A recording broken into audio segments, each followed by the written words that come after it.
माधुरी दीक्षित। माधुरी दीक्षित 15 मई 1967 को मुंबई के एक मराठी ब्राह्मण घराने में पैदा हुई। वालिद शंकर दीक्षित पेशे के लिहाज से इंजीनियर थे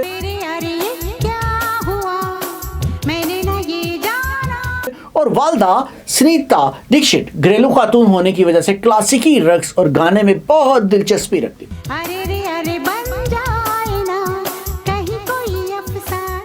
माधुरी की पैदाइश से पहले दीक्षित खानदान में 3 बच्चे आ चुके थे।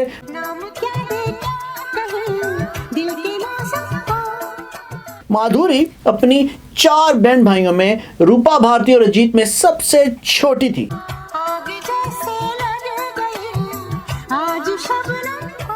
मां सलिता ने पहले रूपा और भारती को कथक डांस सिखाया।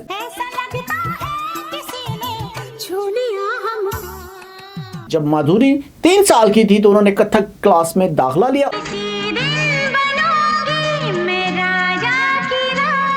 और 11 साल की उम्र में कथक में माहिर हो गई।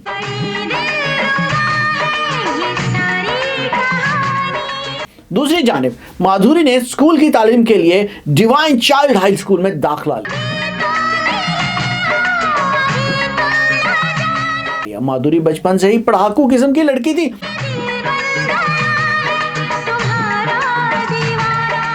साथ ही कथक रक्स उनका जुनून बन चुका था। वो अपनी बहन के साथ स्कूल के सकाफती प्रोग्रामों में रक्स करती थी।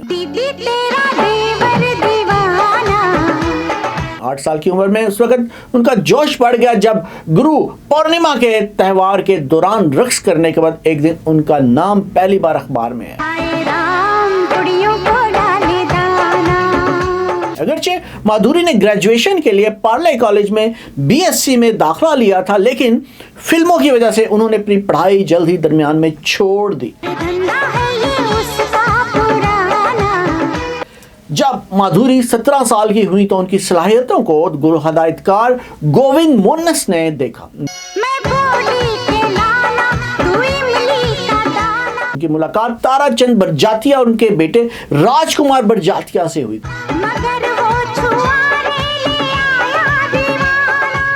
कुछ ही अरसे बाद वो उनकी फिल्म अबूद की हीरोइन बन गई।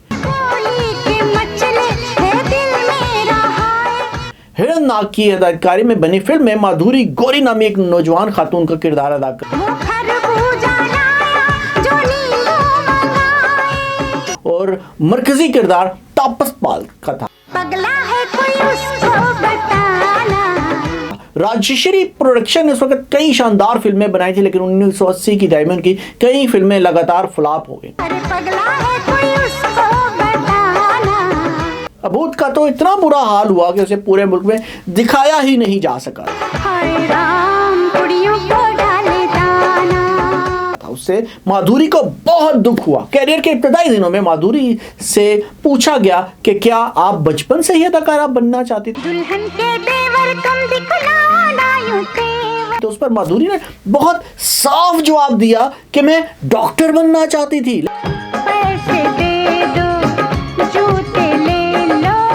लेकिन गोविंद मोनस अंकल से हमारी अच्छी वाकफियत थी उनके गाने पर फिल्म की। तभी मुझे एलवी प्रसाद की स्वाति में काम करने का मौका मिल गया और मेरी फिल्मों में दिलचस्पी पैदा हुई।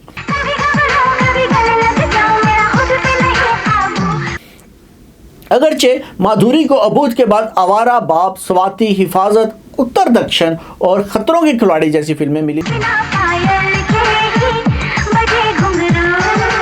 लेकिन उनकी 7 फिल्में लगातार फ्लॉप हो गई।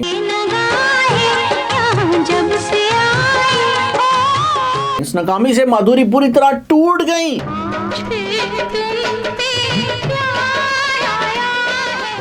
उन दिनों को याद करते माधुरी कहती है, मैं घर में बहुत रोती थी,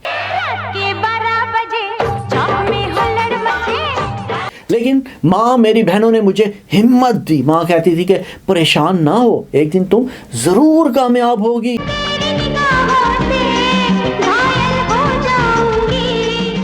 माँ की बातें फिर मोजा बनकर सच साबित हुई। जब उनकी फिल्म तेजाब 1988 में रिलीज हुई, फिल्म ने कामयाबी समेटी और उनके डांसिंग टैलेंट को सराहा गया। जब माधुरी ने मोहिनी के तौर पर फिल्म के गाने में 1 2 3 पर डांस किया तो फिर पीछे मुड़कर नहीं देखा।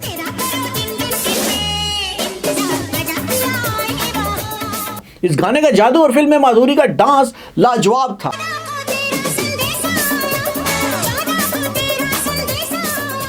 वो मनाजर आज भी आपको याद होंगे, जब गाना आया तो थिएटर में बैठे लोग अपने निशिस्तों से उठकर नाचने लगे। पहुंचे तमाशाई तो रक्स करते स्क्रीन के सामने पहुंचे और नोटों की बारिश शुरू कर देते थे। सिनेमाओं में इसी तरह की हालत थी। इस गाने की वजह से हिंदी ना जानने वालों को भी हिंदी की गिनती याद आ गई थी। बस तेजाब ने माधुरी की किस्मत बदल कर रख दी। माधुरी की इस कामयाबी ने उनके एतमाद में इजाफा किया। को यकीन हो गया कि अब वो आगे बढ़कर रहेंगी।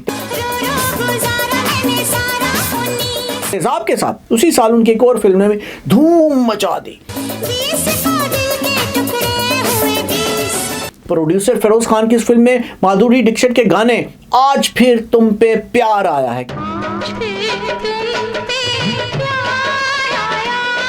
के मनाजिर ने भी उनको सुर्खियों में पहुंचा दिया।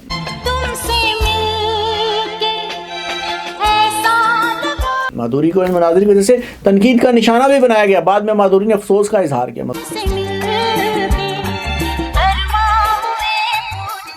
माधुरी के पूरे कैरियर में ये वाहिद फिल्म है जिसमें उन्होंने एक हद क्रॉस की, वरना माधुरी ऐसे मनाजिर से गुरेज ही करती रहीं।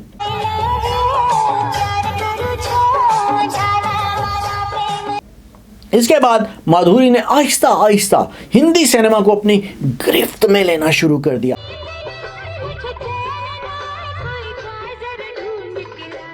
सुभाष घई ने फिल्म राम लखन में माधुरी को इससे भी ज्यादा शान और शौकत से दिखाया।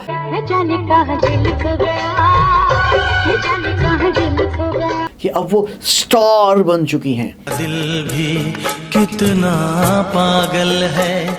माधुरी अपने 38 साल फिल्मी कैरियर में अब तक तकरीबन 70 फिल्में कर चुकी हैं। ये प्यार तो तुमसे करता है, जिनमें दिल, परिंदा, खलनायक, हम आपके हैं कौन, अंजाम, दिल तो पागल है, पुकार और देवदास जैसी हिट फिल्में शामिल हैं।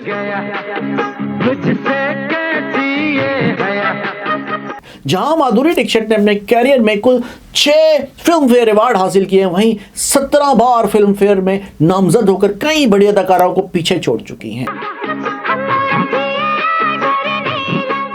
उन 2008 में हुकूमत हिंद ने उन्हें पद्मश्री अवार्ड से भी नवाजा था।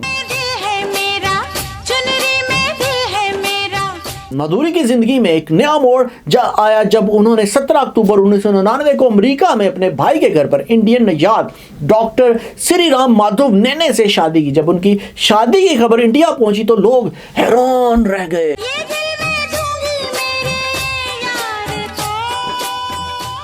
अब तो कई हीरोइंस ने बैरून मुल्क शादी का रवाज शुरू कर दिया। इस फहरिस्त में प्रियंका चोपड़ा का नाम भी शामिल हो गया। लेकिन तब ये किसी ने नहीं सोचा था कि माधुरी अपनी कामयाबी के अरूज पर अचानक शादी कर लेंगी, वो भी किसी ऐसे शख्स से जो ना तो फिल्म इंडस्ट्री से था, ना ही बिजनेस और क्रिकेट की दुनिया से।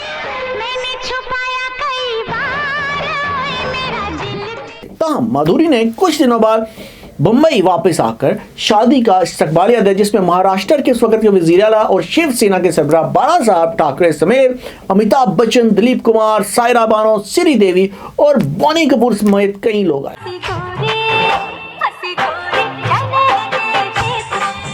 माधुरी दीक्षित की शादी के वक्त उनकी उम्र 32 साल थी। शादी के बाद माधुरी कुछ दिन मुंबई में रहीं और अपने अधूरी फिल्मों की शूटिंग मुकम्मल की।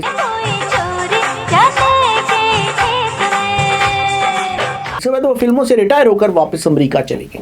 यहाँ 17 मार्च को उन्होंने अपने पहले बच्चे यानी बेटे रेयान को जन्म। इसके बाद 8 मार्च को उनके यहाँ एक और बेटा एरन पैदा हुआ। शादी के 7 साल बाद रिटायरमेंट तर्क करके माधुरी दोबारा फिल्मों में काम करने के लिए इस वक्त इंडिया वापस आई। जब यश चोपड़ा ने उनको फिल्म आजा नच ले के लिए बुलाया, जब माधुरी एरन को गोद में लेकर मुंबई एयरपोर्ट से बाहर आई तो पहले तो किसी ने इनको पहचाना ही नहीं।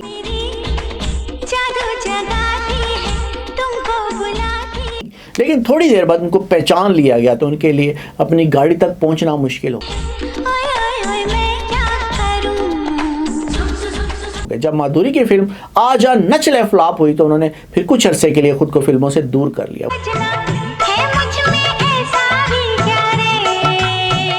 वो सोनी चैनल के टीवी शो झलक दिखला जा के लिए 2010 में कुछ वक्त के लिए मुंबई वापस आई। बादल है तेरा काजल, अंबर है तेरा।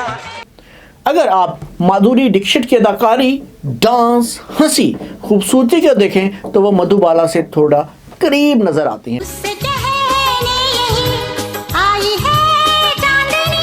डांस में उनको वैजंती माला और हेमा मालिनी के साथ रखा जा सकता है। लेकिन बड़ी बात यह है कि पहले नई अदाकाराएं मीना कुमारी, मधुबाला, नरगिस जैसी बनना चाहती थी। अब कई नई अदाकाराओं का कहना है कि वो माधुरी दीक्षित की तरह बनना चाहती हैं। हम आ गए। माधुरी अक्टूबर 2011 में अमेरिका छोड़कर खानदान के साथ मुंबई वापस आ गई। हाल ही में उन्होंने अपना नया अपार्टमेंट भी खरीदा। उनके पास फिल्में नहीं है लेकिन इस बात की कोई फिक्र नहीं है। तेरे दिल में रहेंगे। वो कलर्स के डांस दीवाने में जज बनकर अपनी मौजूदगी का एहसास दिला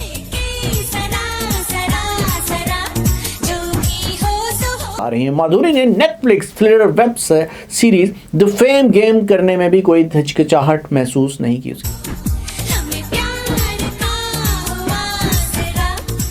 के साथ उन्होंने अपनी फिल्में बनाने की भी तैयारी कर ली है।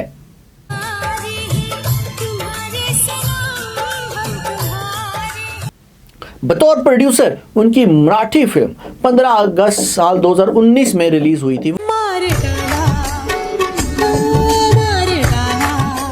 वो मुस्तकबिल के लिए कुछ स्क्रिप्ट्स पर भी काम कर रही हैं और देखना यह है कि उनके स्क्रिप्ट किस कदर होते हैं कामयाब।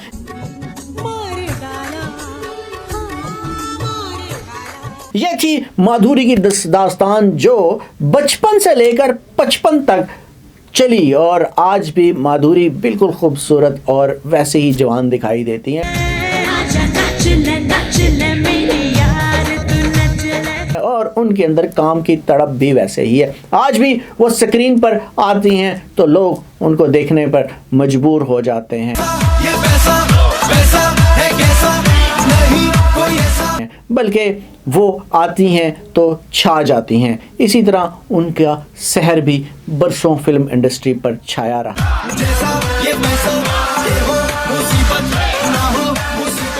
और आज भी उस शहर के आसार उसी तरह दिखाई देते हैं जब वो अपने टॉप पर थी, जब वो कामयाब तरीन थी, तब दिखाई देता था।